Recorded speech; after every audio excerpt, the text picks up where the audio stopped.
Now, howdy everybody. I'm Bob from Creation Station. This is Creation Station Monthly, our monthly show where we feature two strangers who have never met before they just got in the green room to talk about a topic that they're really passionate about. If you have a question, feel free to add it to the chat or creationstation@broward.org. This month's topic is art therapy, and we have two very fun people on board. Deanna from Atlanta and Jasper from Toronto. Deanna, go first. Tell us who you are and give us a nutshell about what you're like. And then Jasper, just jump right in. Sure. Well, hi, everyone. My name is Deanna Barton. I'm a board-certified art therapist, and I do a couple of different things. My primary job is working for Illuma Art and Healing, which is a art, wellness, and private practice business that I created some years ago. And I serve mostly women of color who are dealing with anxiety, depression, perfectionism, and we're using creative process and art therapy as a means to help them navigate their life challenges. I also teach for a master's art therapy program in Pennsylvania, Penn West University. And I also do a lot of community-based work, so going out into different communities and kind of more of a consulting role to provide trauma-informed art therapy, curriculum building, and different things of that sort. Tell us, Jasper, what's going on up north?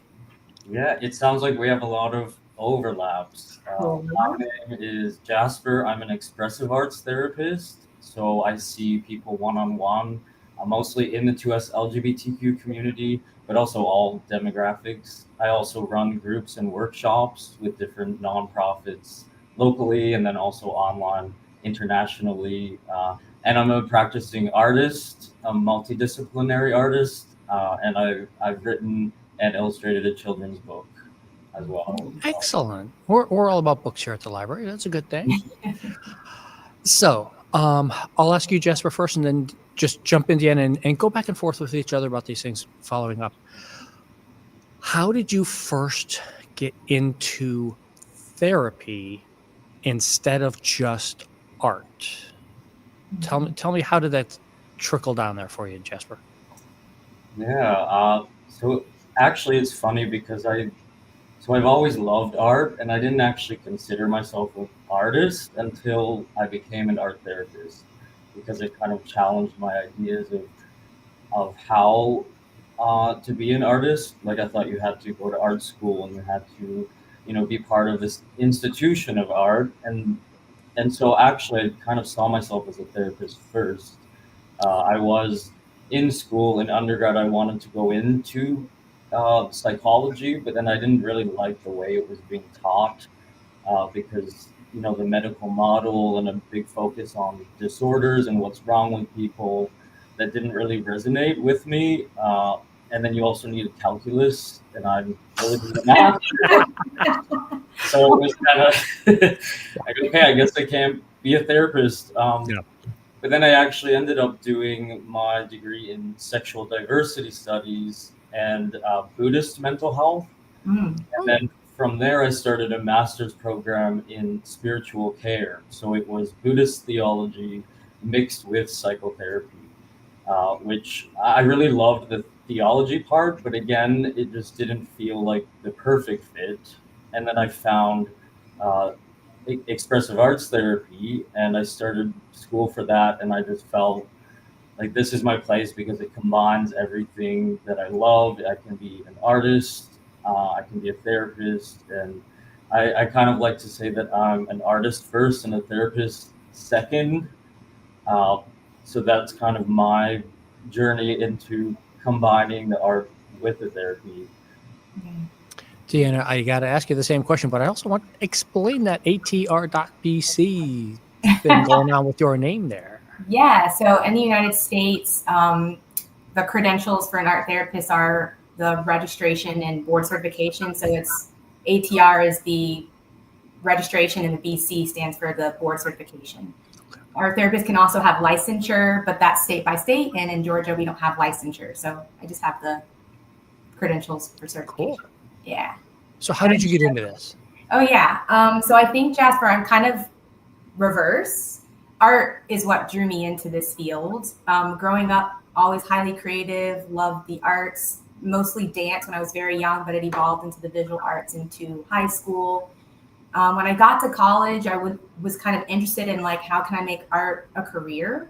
But I didn't really get a lot of support from family. They were like, how are you going to be an artist? Like, you need to have kind of a more stable job. What's that going to look like? And so I was minoring in art at the time, and I had a sculpture professor actually mention art therapy to me. So I was like, okay, this sounds interesting. And I remember like going to the bookstore, maybe finding a book about it. And then from there, I was like, okay, this seems to really connect to how I've experienced art making for myself personally, which has just always been very therapeutic and a way for me to express myself and kind of process challenges that I've had throughout my life. So I ended up switching from a biochemistry major to psychology and staying my minor in art, and then went and got my master's in art therapy. I like the idea of sculpture. Of course, maybe it's just me that I'm like, okay, now, and I can squeeze, and maybe that's my way of expressing things out there. I don't know. Tell us, do either of you have like full blown studios that you do this work in, or? Yeah, not at this time. I don't. When I worked in a school setting, I had access to a more like a formal studio, but not since being here in my private practice in Atlanta. It's more just like I'm mostly virtual, but I do have access for like if I need to see people in person. But it's more like a traditional talk therapy office that just has table and art material set up when needed. How about you, Jasper? What's going on over there with your physical type of space? So this is my home that I'm in, and I would say that's my studio. I have towers of art supplies and collage materials, and you can't see the mess, but it's there. So primarily the artwork I do from my home, and I see people virtually. And I also do have an in-person office, and it's kind of quaint. It's a friend of mine is a talk therapist, actually psychoanalyst. We've been friends for a long time. We were looking for office space at the same time, so it's actually their childhood bedroom in the basement of their mom's. Oh wow! Yeah, and so their mom is kind enough to rent it to us, so it very much gives a feel of kind of going and doing art in a basement. I've had the kids say, "Oh, this reminds me of my grandma's house." So it's not a studio, but I think a big part of expressive arts therapy is making use with what you have and creativity through the limitations. So I feel like it really makes it. I really like it, even if it's not an art studio in the traditional sense. Okay, you guys both brought it up, so now I got to ask this other question to follow up on those.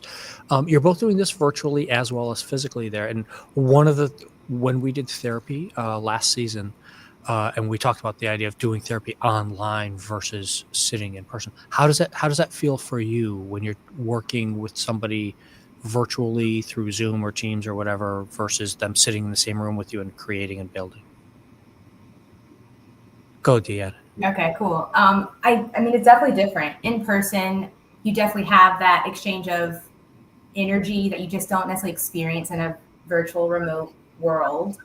But online, I feel like there's a lot of benefits for those who may not have transportation or the means to get to a physical office. So I'm finding that I'm able to connect to people and kind of increase accessibility in that way. But of course, to the art making, you might be a bit more limited with the material or the media or the processes that you use, depending on, the material that your clients have.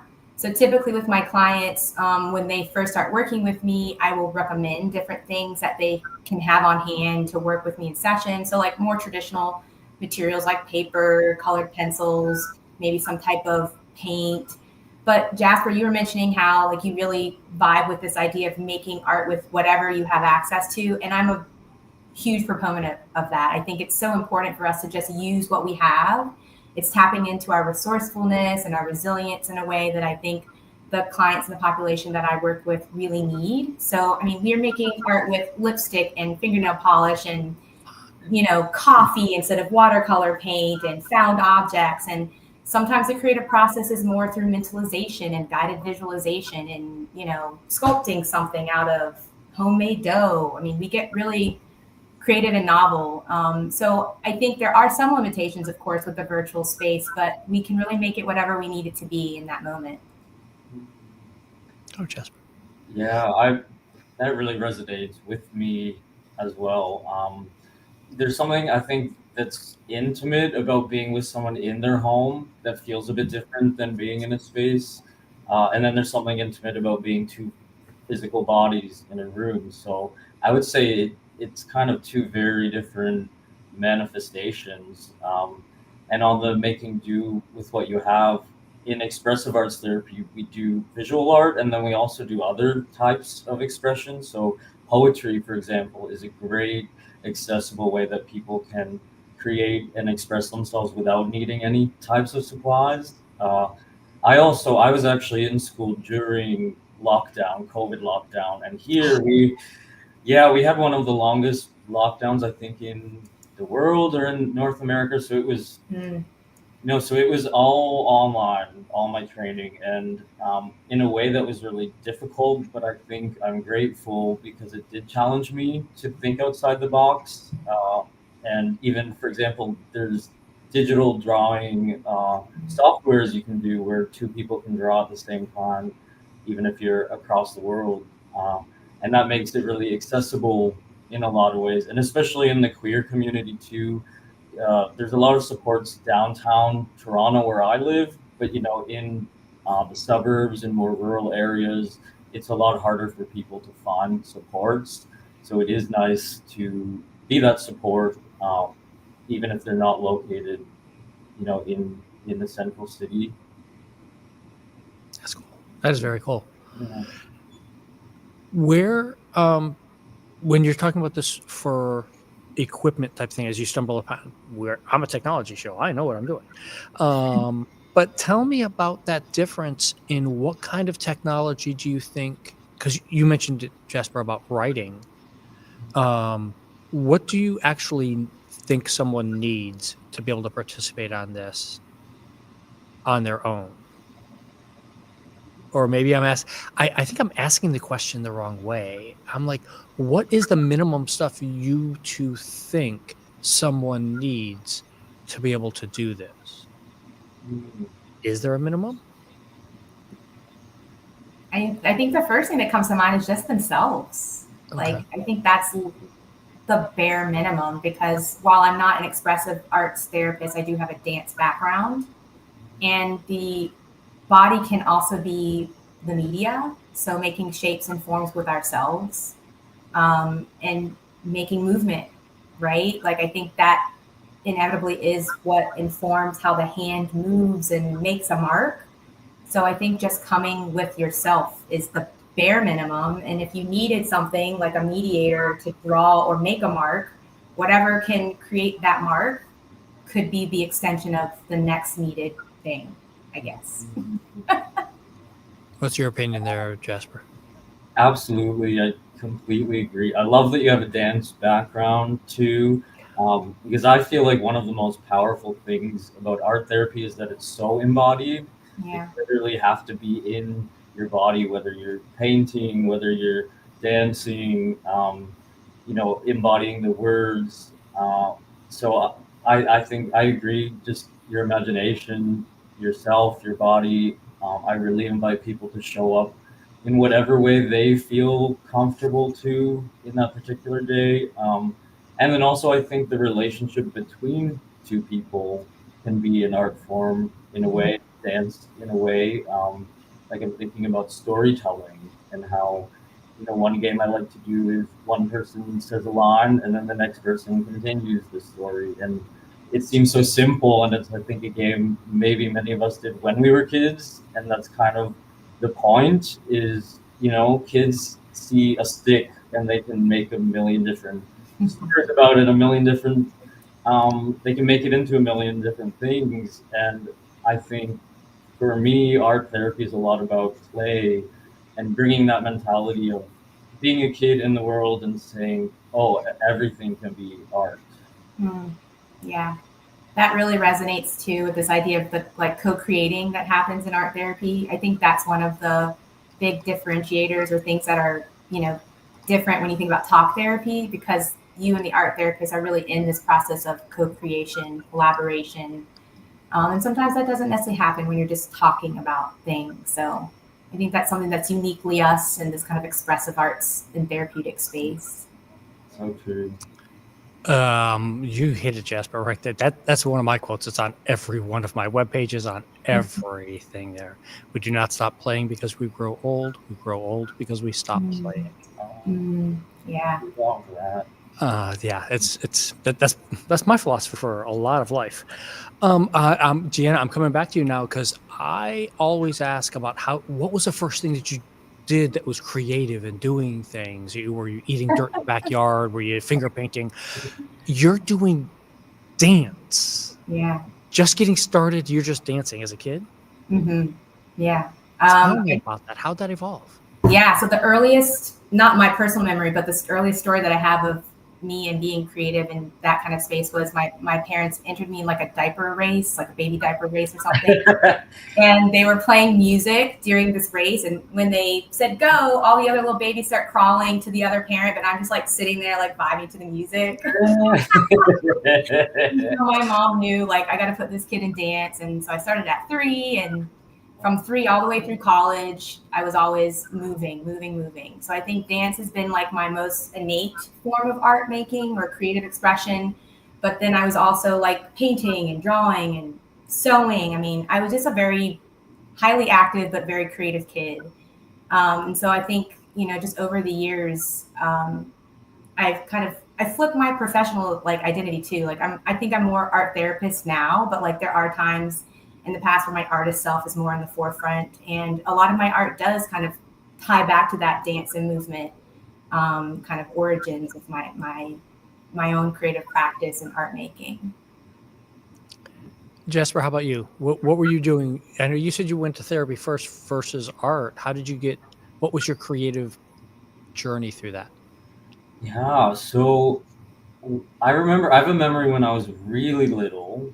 I went to my grandma's house, and every time I went there, she had this typewriter. It wasn't even a nice typewriter. It was just kind of this cheap blue typewriter from the 80s. And even when I was really little, the first thing I would run to was the typewriter. And the whole time I was there, I would type stories on it and show it, to my mom, to my grandma. And I remember them saying, "Oh, you're going to write a book one day." And then I also loved arts and crafts, and my mom and I, that was something we always did together. She talks about how she set up little stations for me. So there would be a painting station or the, clay station. So she really encouraged that. And then writing really became my main way of expressing myself. So, I was editor of the school newspaper. When I went to university, writing was a big part of doing a degree in humanities. So words were really kind of how I expressed myself. And then with visual art, I never really thought I could draw. I had this idea that people are just born being able to draw, and if you can't draw, then you can't do visual art, which I know now is really silly. And a lot of not true. It's not true. It's not true at all. But a lot of people have that idea. So I kind of found ways around that. So because I couldn't draw, my first children's book I made with my mom, actually. She wrote it, and then I illustrated. And because I couldn't draw, but because I had done a lot of graphic design stuff and photography, I was really good with Photoshop. So what I did was I painted and drew patterns and colors on paper, and then I scanned it in, and then in Photoshop with the mouse, I would kind of cut it out into different collage shapes. And then that was kind of how I got into visual arts. And then eventually I started the book that Pink and Blue, which was on my website there. And that was when I found that I could draw on my iPad, which was a total game changer. And I started learning by tracing things. And then eventually I practiced drawing freehand. And then all of a sudden I was like, oh, it's just like anything else. If you practice, you can learn how to draw. Yeah. So tell me, as I've been peeking at both of your websites over the last couple of days, tell me what makes art therapy different than if, for example, if I were to go in and sit and talk with someone, or along those lines that you had mentioned, Jasper. Deanna, what's the difference that I'm going to find, or someone would find in an art therapist person rather than someone who, I'm guessing you still talk to you. I mean, I'm guessing if I come, we're going to be talking a lot. Yeah, I mean, it really depends. Each session is different. I think, Jasper, you tapped into something that was really important about the embodied aspect of art therapy. Like, it's really going inward into the body and having a different level of body awareness, because we are activating our senses and our motor skills. Like, there's a lot of sensory engagement that happens in an art therapy setting that you may not get in a traditional talk therapy setting. I think another big difference is it's activating the whole brain, not just those kind of cognitive frontal lobe processes where you're kind of thinking and verbalizing things. There's this aspect of, tapping into things that go beyond words. A lot of times, at least for the populations that I work with, there's a lot of trauma there.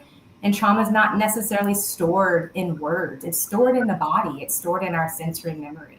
So the art really helps kind of gently bring or call that stuff out onto the surface or the media that you're working with.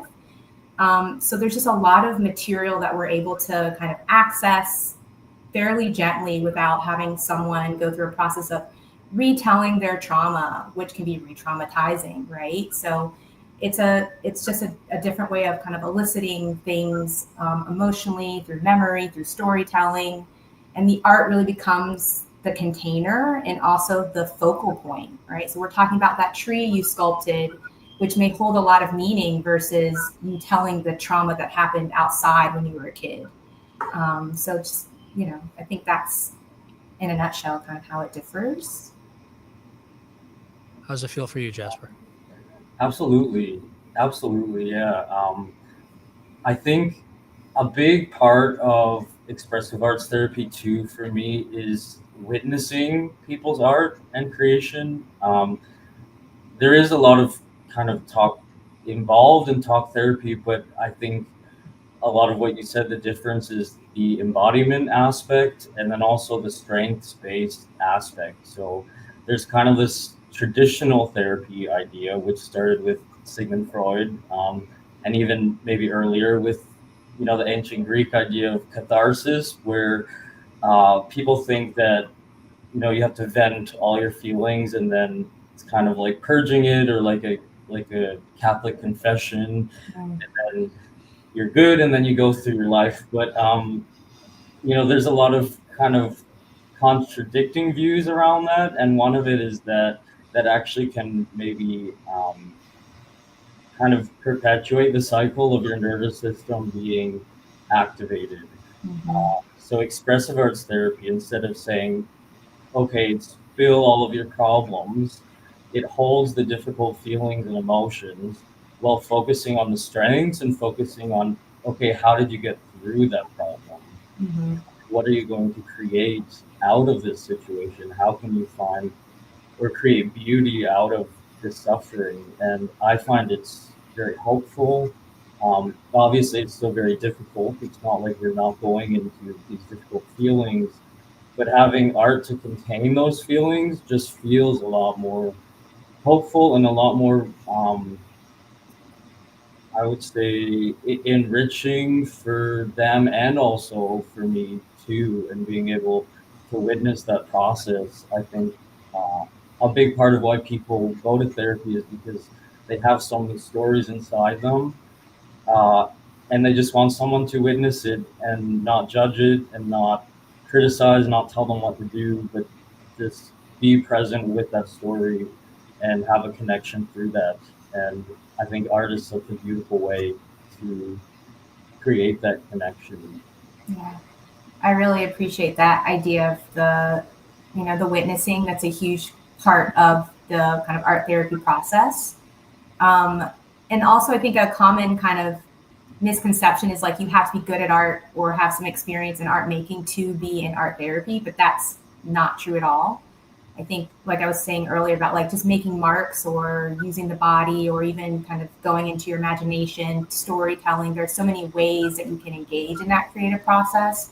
But when you do that alongside someone like the art therapist who is there to really hold that space and give you the freedom to go wherever your story or the art is taking you, is like so powerful and can really help um, shift the way people are like experiencing relationships with someone, which also can be a reason people come to therapy because they haven't had those supportive environments or individuals in their lives to witness and to hold space and to really accept them fully as who they are.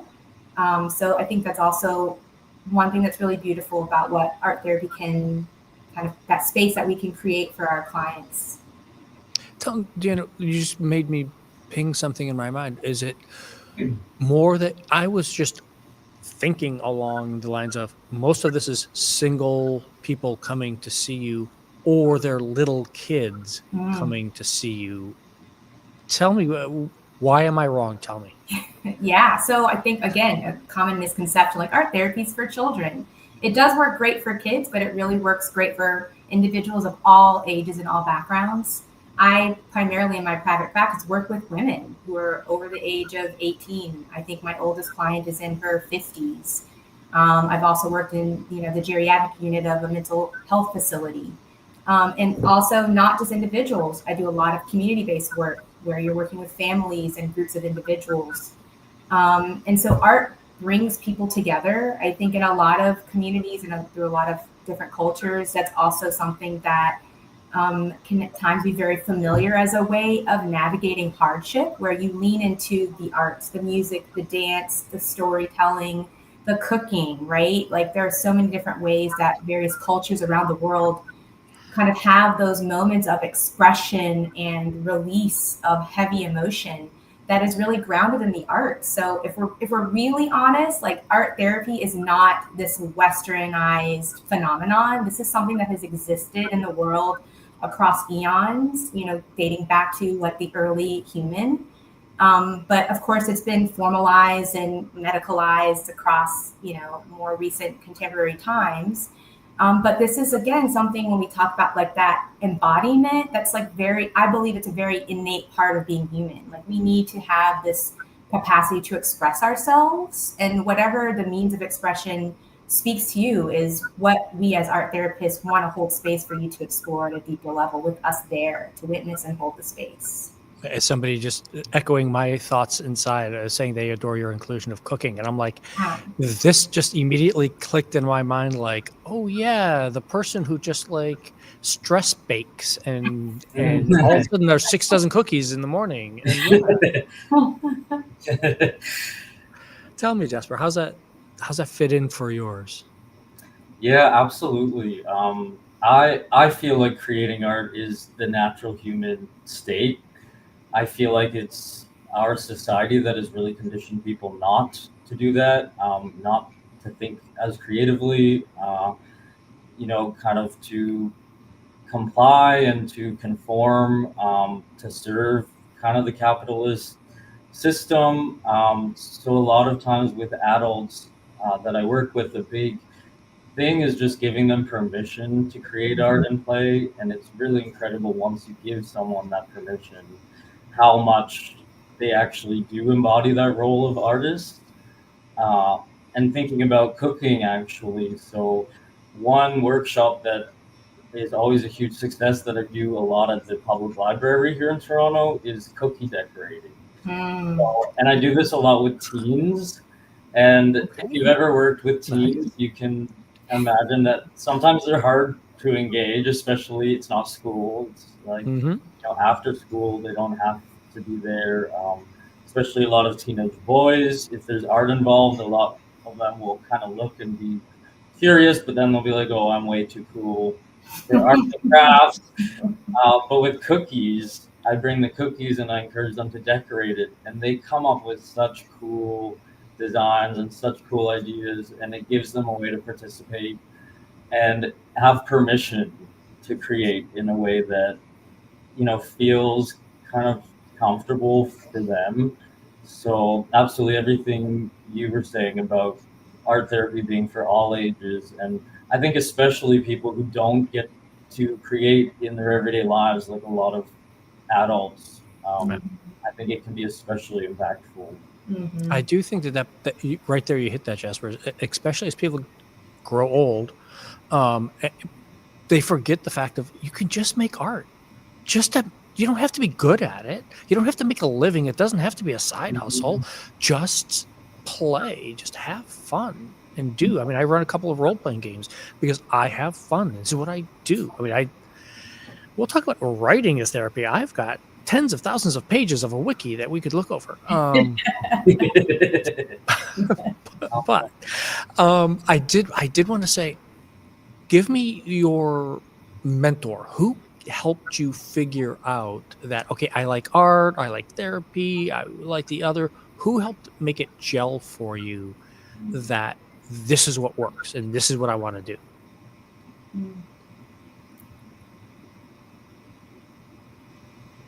I think I have two people that come to mind. Well, actually, three. I think the first would be my dad, only because he always made like it was fine to play and to be a kid. I don't think I would have leaned as deeply into my creativity if I had a very like structured and rigid household where like play was not accepted. But like I could literally just play for hours, pretend to be sick. Dad, I don't want to go to school, and like play all day, right? Like, so he definitely gave me that freedom to just find time to just be a kid. College, I think, is when the art therapy thing started to stick. So that sculptor professor planted the seed, but then I had a painting professor, Dr. Arturo Lindsay, who really kind of helped me reflect inward in a way to like acknowledge like I've been doing this for myself through much of my life.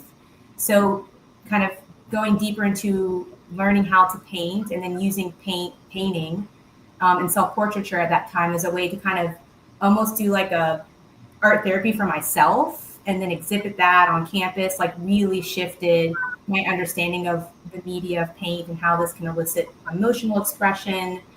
And then the kind of moving that into grad school, Gwendolyn Short was one of my supervisors at an internship, and just watching her as a Black woman, there's not a lot of us in the field, kind of be in community spaces and use art in different settings, I think really, again, planted a seed that continues to grow around like the power and bringing it into community spaces, and also for populations who are marginalized or may not have access to more kind of traditional forms of, mental health care and support.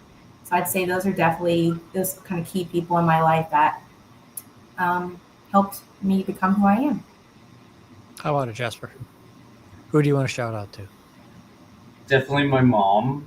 I think I mentioned her earlier. She really encouraged creativity and I would say magic and whimsicalness. Like one activity that we still like to do together is make fairy gardens where they're little miniatures, and the idea is that the fairies come when you're not looking. So I feel like my childhood was very magical in that way. And so when I went to school for expressive arts therapy, I kind of felt, oh, this isn't new to me. This feels very natural to me because this is very much the worldview that I think she instilled into me. Another mentor is my own therapist, my expressive arts therapist, Virginia. I started seeing her around the same time when I started school in expressive arts therapy, and she, I kind of she expanded my idea of what expressive arts therapy can look like. She does a lot of like hip hop empowerment and spoken word, and it's very much about the intersections of social justice and art. And seeing how she practiced expressive arts therapy, it's kind of this new wave I feel of art therapy, where people are kind of trying to challenge the idea that, Deanna, like you said, that art therapy is Western and it's new. And certain institutions lay claim over it, and really kind of emphasizing that it should be decolonizing. It needs to be, anti-racist. We need to acknowledge all of this because this is really important, especially when you're talking about community healing and arts. So I would say that my therapist, Virginia, has inspired me a lot in that way. And then I've had so many other different mentors. I feel like a lot of my clients are mentors Mm, in a lot of Nice. ways. yeah. I learned so much from them, and just in terms of artistically, they'll show me some art they've made, and I'll be like, wow, that's so cool. I want to try that. And just the wisdom that they have, I feel like, in a way, everyone that I encounter is a mentor in one way or another, and then I can also be a mentor to them, and that exchange is really beautiful. That's cool. I like that idea. That's great. So you both brought up the idea of marginalized people, etc. on that. And I do want to ask, in the field, is that something that's growing, that's more conducive for anyone to, like, if somebody wants to make a career of this, is it something that and just anyone can get into nowadays? Is it still a restricted type field with not enough diversity slash just access for people? I mean, it might differ a little bit with you being in Canada, me being in the United States, but there is kind of a formal trajectory to become a practicing professional art therapist here in the States. Um, it's kind of more aligned with the kind of professionalization of counseling here. So having an undergraduate degree, possibly in psychology with some type of art, there's a little bit more flexibility, I think, with the undergrad level. But ultimately you have to have a master's in art therapy from an accredited program to call yourself an art therapist. And then from there, depending on where you live, either getting that license or getting those credentials if they don't have licensure to be able to do the work. So I do think there is a lot of gatekeeping, if we're honest, about the accessibility to this profession. This is something that the professionalization of the field happened way back when in the 40s. So like this is something that still exists and has been formalized in this manner. And every year there's changes and things that I think are happening where that gate is getting a little harder for people to get into financially, academically, all of those things. But that doesn't mean that there aren't a lot of practitioners or healers or educators or artists out in the world doing somewhat of a similar kind of thing, but not necessarily in the same lane, right? Like, so art therapists typically going through this kind of formal education are more clinical in nature. But going back to what you were saying, Jasper, like the decolonization is so needed in our profession, where it's like it needs to come back to the community and back to the people and back to the origins of the individuals who like possess that wisdom and kind of innate knowledge. But there's a lot of community-based work that artists do. I think about teaching artists in particular who go into schools and hold space for kids to express and explore themselves through poetry or some form of art making or movement or dance. So there are ways to kind of navigate around it in essence, but you can't claim, unfortunately, that title of art therapist. You would be kind of under a different umbrella of a profession. Yeah, it's very similar here, actually, which is a problem. There's a lot of barriers, especially school is expensive. You know, in Ontario, we have government assistance, government loans for undergrad and master's degrees, but for a lot of therapy schools, there is none of that. There's not scholarships and there's not much assistance. So as a result, I think a majority of therapists are kind of middle or upper class older white ladies. Same. Yeah. So it's difficult. It's really difficult. How it works in Ontario, it's very similar, where there's different kind of regulatory bodies. me being an expressive arts therapist, I could have registered as a psychotherapist, which means that it's covered by insurance, which means that institutions look upon it as more legitimate. I actually chose not to because I don't align with those values. So I can call myself an expressive arts therapist because I'm part of the association of expressive arts therapists, but I have to be very clear I am not a psychotherapist. I'm not a mental health professional.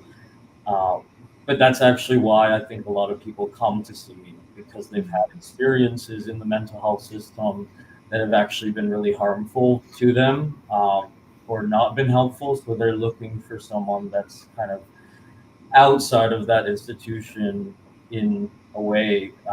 So that's also why I like to say that I'm an artist first and a therapist second, because I feel like I learned so much from all my friends and community members who are artists who are doing a lot of this work without having it, uh, be recognized or be seen as legitimate or be funded very well. Uh, so I, Yeah, that's I kind get of, it Is sounds, that is that the EXAT at the end of the name there? yeah. So that's expressive arts therapist. Cool. Cool. Yeah, and as you guys are talking about this, I'm thinking of the informal type of, family, the mother sitting or grandmother teaching the little kids how to cook and sit there and talk and tell me about your day, what happened in school, and oh, by the way, now we got dinner done, and they've talked about all these. Man, what time? Maybe it's getting too close to lunchtime for me. I keep coming back to these food things. Okay, so the hard question for you, we always ask everybody. You guys are both accomplished. You guys know what you're doing. They've done some really fun, nice things. What did you fail at, and then learn from to move on? These are really good ones. Yeah. Well, I mean, if I can go first. Yeah. So I don't see it as a failure anymore, but I think at the time when I chose to transfer out of University of Toronto academia, a master's program that was pretty prestigious, um, for psychotherapy, and then I went to this school for expressive arts therapy that no one had ever heard of. That there's this idea of, okay, this is a really irresponsible choice. How can you ever make a career out of this? I had a lot of, I think, internalized things around what a legitimate professional is or what a legitimate career is, that university really kind of forced into me in a lot of ways. So I did feel like, oh, I didn't finish my master's program. I dropped out, so I'm a failure, you know, or, seeing people who are registered psychotherapists or who are doing their PhD in psychology, all these things that I was kind of on the track to do, it made me feel like I'm a failure in a way, but I was very aware that that wasn't the truth, and that was other people's voices, and society's voice. And so I think that made it really hard to make the choice to take the leap into art therapy, but it also made it so rewarding and validating because I felt really liberated from all of those expectations, of what a successful person looks like or the reason why I'm doing these things. And now being able to do this aligned with my values feels so much more freeing. And so, in a way, that failure really turned me into who I am, um, and I kind of, I think it was almost a choice to fail or to quit something that was not working. I call it building the hang glider after I jumped off the cliff. Yeah. I love Tell us, Deanna. Oh, wow. I think the failure was not actualizing my artist self in those early years when people were like, oh, you can't make a living off of being an artist. So like the failure was like not speaking up and saying, yes, I can.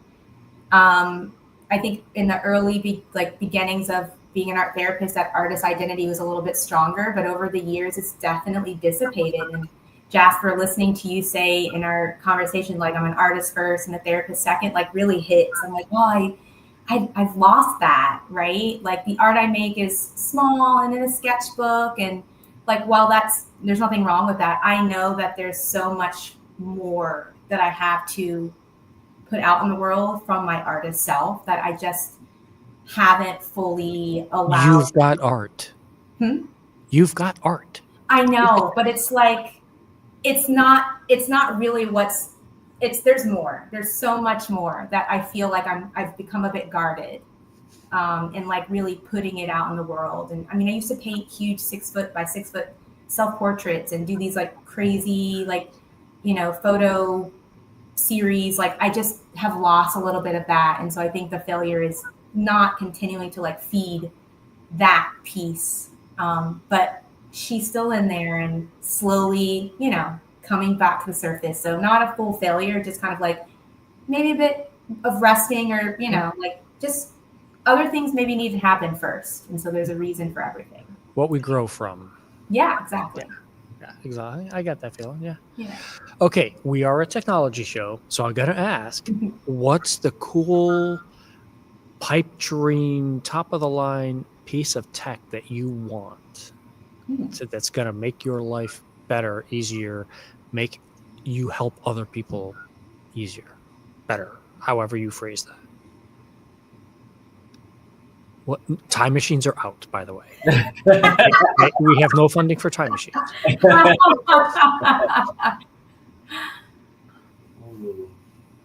Would you like? I'm still thinking, honestly. Honestly, I'm kind of like, I want to like move away from technology in some ways. That's fair. Like I think while I love technology, I went to like math science technology school, high school, like I love it, love tech.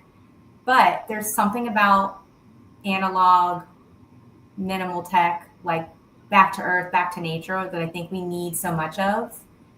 So I guess if I had to have technology, I would want something like the best GoPro or something. Like I can take out and like be in the real world, but also like live stream with my clients and like host sessions in nature instead of like in a room, like something that allows me to take the practice outside, but still have access to like Wi-Fi. So whatever that is. Cool. Yeah, I agree. I have such a love-hate relationship with technology. I have a flip phone, actually. Oh, I love it. Yes. Really don't. Smartphones are just not good for my brain. But then with technology, like for example, drawing on my iPad has opened so much opportunity because you can paint, you can draw, you can take it with you. I would love if I had unlimited funding just to get iPads for all of my clients so that they can experience that too. There's also so many cool apps like stop motion animation, things like that. Video, the camera, I think that would be really cool. I used to really love filmmaking, and actually when I was younger, I wanted to be a filmmaker. But I think there's a lot more technology involved in that. So having access to things like that to use with clients, or even just for myself, for filmmaking, that could be a really, powerful way to express yourself. And then also just if we're thinking of technology in the way of tools and supplies, I really love large scale painting as well. So having access to a studio or a place where I can spray paint. The side of a building. Yeah, exactly. Exactly. I think that would be super cool. Yeah, I second the studio space. That would be amazing. Yeah. Space is always at a premium for artists. I know. Yeah. We do so many things here. I cannot believe we almost went a full hour already, folks. Wow. Thank you both so much for being here and doing this. I want to go out with telling somebody who's thinking about this, what's your piece of advice to get started as a career versus, like keep saying, art is art. You go create art. You don't need to make it a career. But if somebody has decided that's what they're going to do, what's a piece of advice you guys got to give them on the way out if they want to make this their career?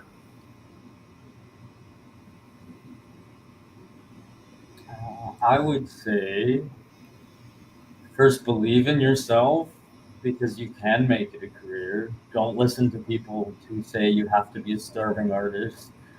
You know, it's hard. It's a hard career path because you have to make it happen. It's not laid out for you, but it's totally possible. And I know so many people who support themselves through a career in the arts or in art therapy. And then secondly, I think research and reach out to people who are doing the things that you want to do. Because a lot of I sometimes I have people reach out to me, and I'm really honored and complimented that they, want to hear my advice or to talk to me. So I think a lot of times, even if it can seem intimidating, it's really flattering for you to reach out to people and ask for their mentorship or their advice into getting into the field. Mm-hmm. Yeah. I would say first and foremost, know your why.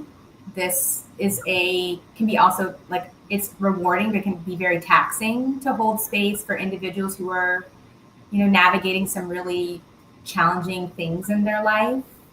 So knowing that why and making that the core of why you're doing this work and holding on to that is very important to sustain you.